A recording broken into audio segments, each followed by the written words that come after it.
Bonjour à toutes et à tous. En ce mois d'avril qui est dédié à la sensibilisation à l'autisme, on va décortiquer ensemble un sujet aussi complexe qu'essentiel, le trouble du spectre de l'autisme, le fameux TSA. Le mot autisme, on l'entend partout, mais il recouvre des réalités tellement différentes. L'idée ici, c'est de faire le point, de clarifier un peu tout ça.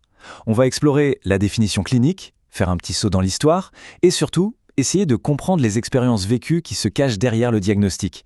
C'est la clé pour entrevoir les potentiels uniques de chaque personne. Alors au programme, on va commencer par la définition de base. Ensuite, un petit retour en arrière avec Kanner et Asperger. On explorera la diversité incroyable de ce qu'on appelle le spectre. Puis on verra les principes d'un bon accompagnement et on finira avec un zoom très concret sur le parcours de soins vu par un soignant. Allez, c'est parti.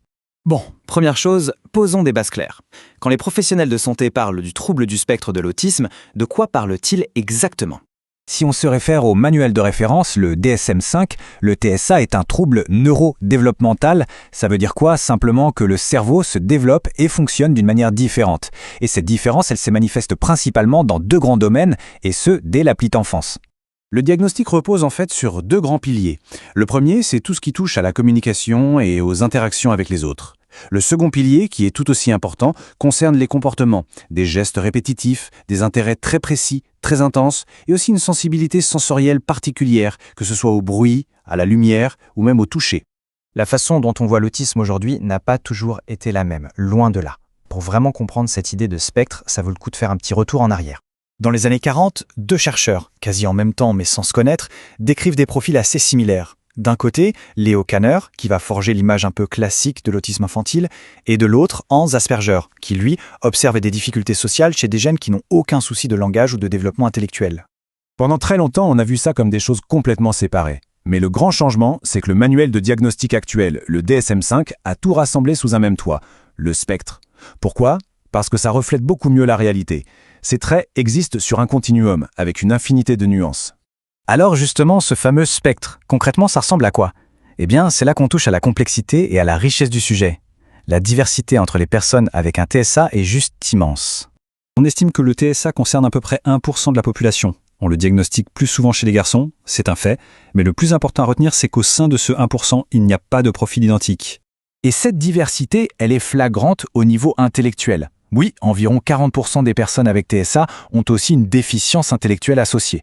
Mais, et c'est crucial, près d'un tiers a un QI tout à fait dans la moyenne, voire supérieur. C'est ce qu'on a parfois appelé autisme de haut niveau ou, historiquement, le syndrome d'Asperger. Pour y voir plus clair dans cette diversité, le DSM-5 propose un outil assez pratique. 3 niveaux qui décrivent le besoin de soutien de la personne. Ça va du niveau 1, nécessitant de l'aide, au niveau 3, nécessitant une aide très importante. L'idée, ce n'est pas de mettre les gens dans des cases, mais d'avoir un diagnostic plus fin, plus fonctionnel. Ok, le diagnostic est posé, c'est une étape fondamentale. Mais la question qui vient tout de suite après, c'est « et maintenant, on fait quoi ? À quoi ressemble un accompagnement efficace ?» Aujourd'hui, la recherche est assez claire sur le parcours idéal. Tout commence par un diagnostic le plus tôt possible. Ensuite, une évaluation complète par toute une équipe de spécialistes. Psychologues, orthophonistes, psychomotriciens, tout ça permet de construire des interventions vraiment sur mesure. Et au cœur de ce dispositif, il y a la guidance parentale. L'implication des parents est absolument centrale. Si on devait résumer les grands principes, il y en a 4. L'accompagnement doit être précoce et intensif. Il doit être coordonné, tout le monde doit travailler main dans la main. Il doit s'appuyer sur des méthodes qui ont fait leurs preuves, et surtout, il doit être individualisé, parce que chaque enfant est unique. On ne cherche pas un remède, on cherche à développer des compétences. Pour bien comprendre à quel point cette approche sur mesure est vitale, on va prendre un exemple très concret et souvent une source de stress énorme pour les familles. Une visite à l'hôpital. Cette citation, elle met le doigt sur le cœur du problème. Il y a une idée reçue et complètement fausse qui dit que les enfants autistes ressentent moins la douleur. Non. La réalité, c'est que leurs difficultés de communication peuvent totalement changer la manière dont ils l'expriment. Et ça, c'est un vrai risque. Un hôpital, pour un enfant avec un TSA, ça peut être l'enfer. Les lumières qui clignotent, les bruits, les odeurs, le contact physique, c'est une surcharge sensorielle.